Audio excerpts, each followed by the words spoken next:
of the trees regarding our gender identity and sexuality. When there's no place like home, empty air, an empty establishment. Friends with Dorothy, fighting for your civil rights, out on the cruel streets tonight.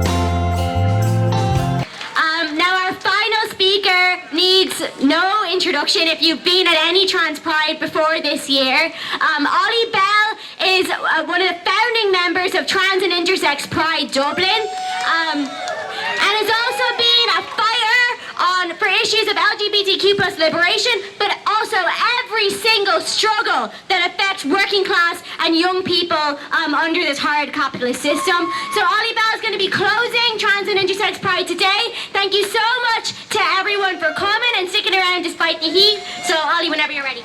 Yeah.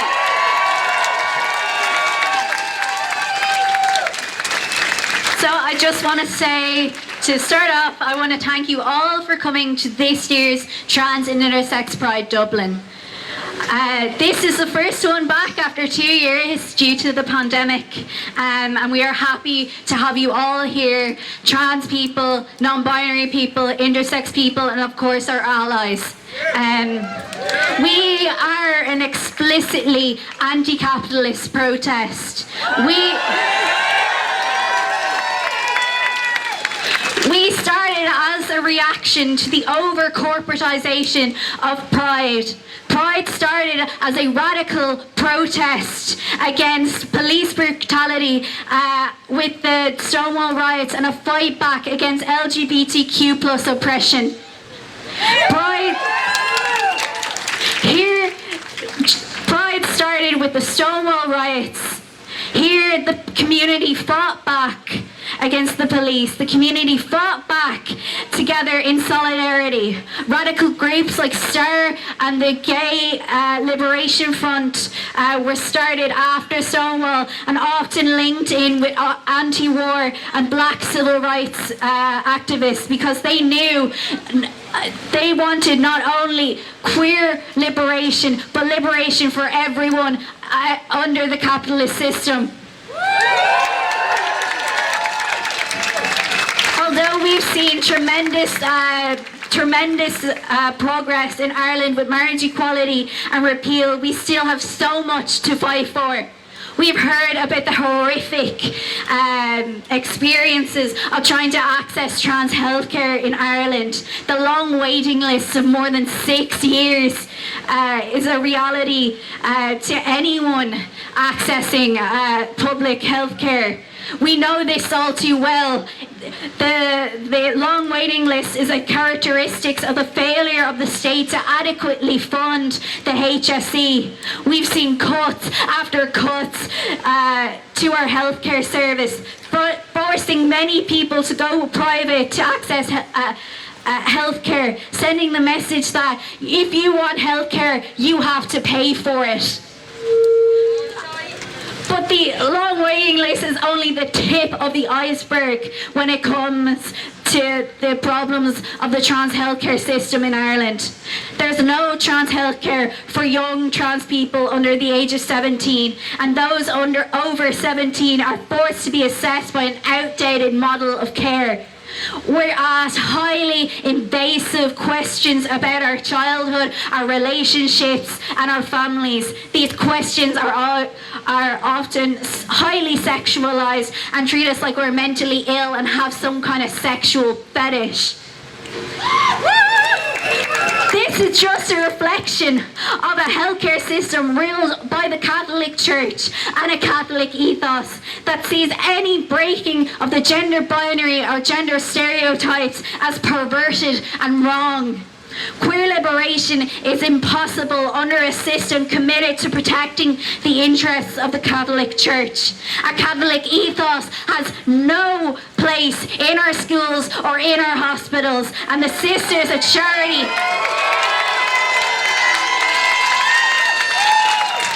the Sisters of Charity certainly have no place in our National Maternity Hospital.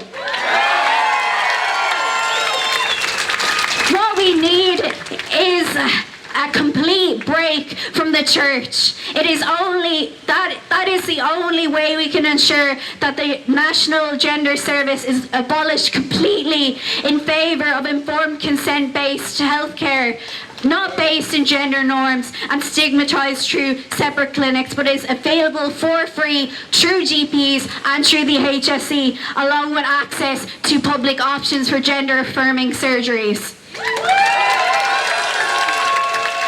And let's not forget, this is the same healthcare system that performs intersex genital mutilation on intersex babies, often for cosmetic reasons rather than medical.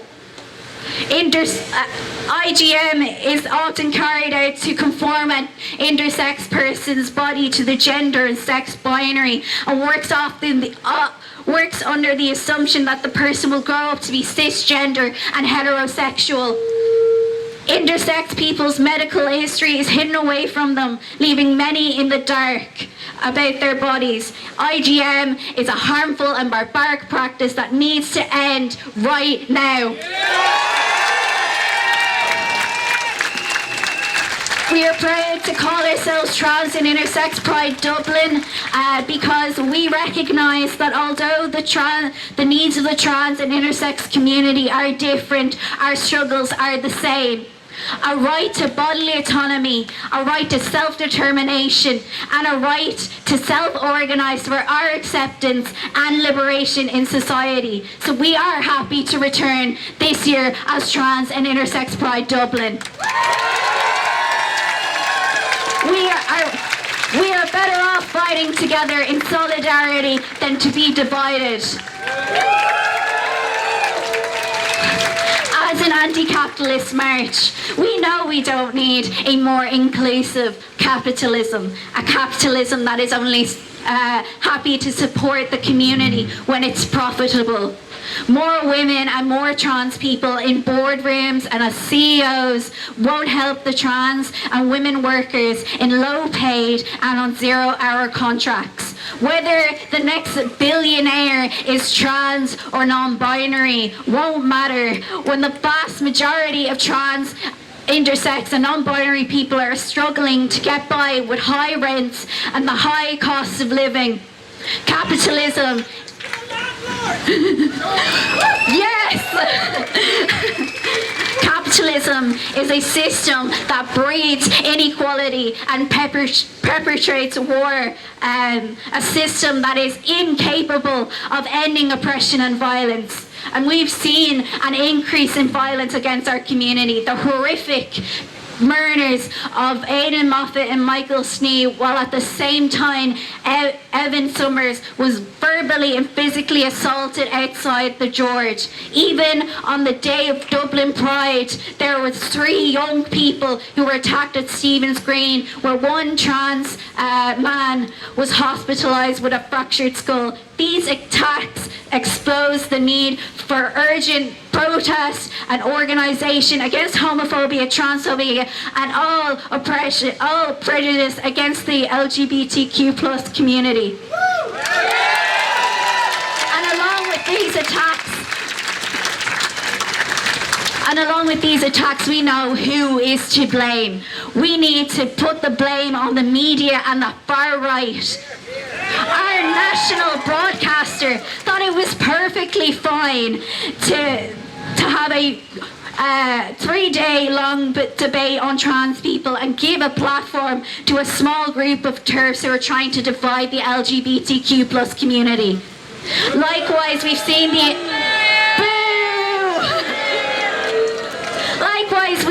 the emboldenment of the far right here and how they're using the same rhetoric that the far right movement in the US are saying against trans people and the wider LGBTQ plus community. This is just recycled homophobia from the 80s. The idea of calling us groomers, pedophiles, scaremongering about bathrooms, saying that they want to protect children. They don't want to protect children. This is an attack on the LGBTQ plus community. This homophobic and transphobic rhetoric means more people are emboldened to be violent against the LGBTQ plus community. But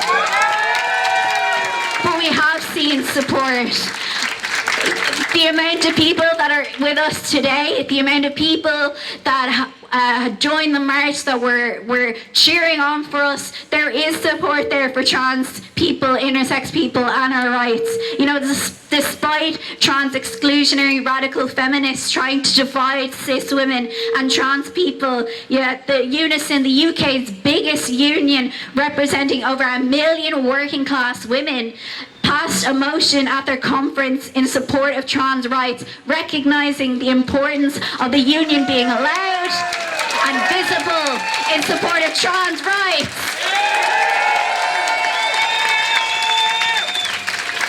So how do we fight for queer liberation? Will our allies and comrades be found in these big corporations like Google and Amazon? Be fighting alongside the rich CEOs who actively harm not only our community but exploit their workers and the planet? No! And will we link arms with so-called radical feminists who seek to divide the LGBTQ community? No! We fight for queer liberation through solidarity with class solidarity.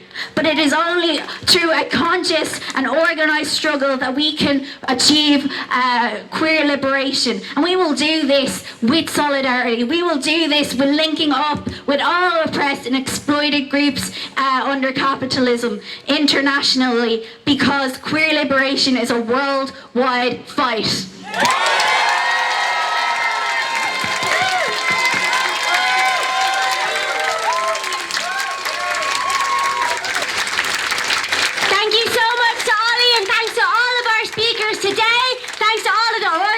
Of Trans and Intersex Pride to Dublin. Thanks to our stewards and thanks to our interpreter Eva as well. Couldn't see the haunted forest for the trees regarding our gender identity and sexuality. When there's no place like home,